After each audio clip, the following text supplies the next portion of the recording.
তাদের কোনো chain of command নেই, নিজেদের পলিসির মধ্যে আলাপ আলোচনা হতে পারবে, তাদের সব কিছু সব মানুষ জেনে যাচ্ছে। এটি গণ অভ্যুত্থানের স্পিডের সাথে সাংঘর্ষিক। আপনারা দেখেছেন যে এনসিপির প্রথম জনাব হাসনাত একটি বক্তব্য দিয়েছেন, সে বক্তব্য ঠিক বেঠিক এটি অন্য বিতর্ক, কিন্তু তিনি যেভাবে বক্তব্য দিয়েছেন সেটি সমীচীন হয়নি, এটি প্রায় সব মানুষই স্বীকার করছেন।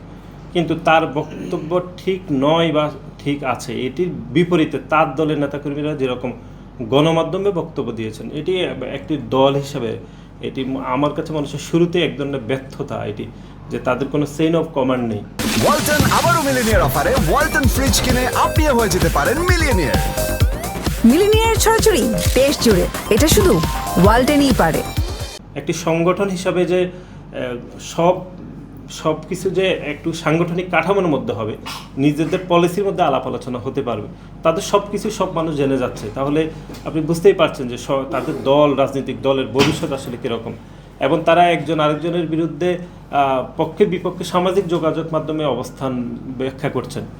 এতে বোঝা যাচ্ছে যে তাদের রাজনৈতিক দলের ভবিষ্যৎ কীরকম হবে, বা আদৌ রাজনৈতিক দল হিসাবে দাঁড়াতে পারবে কিনা এগুলি সময় বলে দেবে। এবং আজকে আপনি দেখেছেন যে নতুন নাগরিক ন্যাশনাল সিটিজেন পার্টির একজন সদস্য, তার এলাকাতে নতুন রাজনৈতিক বন্দোবস্ত দল হিসাবে তিনি 100 গাড়ি নিয়ে, তিনি সেখানে 150-এর অধিক গাড়ি নিয়ে আমরা গণমাধ্যমে দেখেছি যে তিনি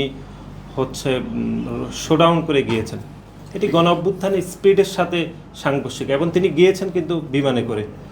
কিন্তু আপনি দেখেছেন যে গণ অভ্যুত্থানের যে রাজনৈতিক বন্দোবস্তের কথা বলে যে নতুন রাজনৈতিক দল গঠিত হয়েছে, সে রাজনীতির অবস্থা যদি আপনি দেখেন রাজনৈতিক দলের, তাহলে আপনি বুঝতে পারবেন যে কোন অবস্থায় আসলে তারা চলছে। আমরা সামগ্রিকভাবে মনে করছি যে এই গণ অভ্যুত্থান পরবর্তী সময়ে বাংলাদেশের যে একটি নতুন রাজনৈতিক দল গঠিত হয়েছে, আমরা সেটাকে স্বাগত জানাচ্ছি, এবং একই সাথে তাদের রাজনৈতিক কার্যক্রমগুলা সেটি খুবই প্রশ্নবিদ্ধ হচ্ছে। যত দিন যাচ্ছে তত বেশি মানুষ বিরক্ত হচ্ছে, কিন্তু আমরা তারপরেও তাদের সফলতা কামনা করছি।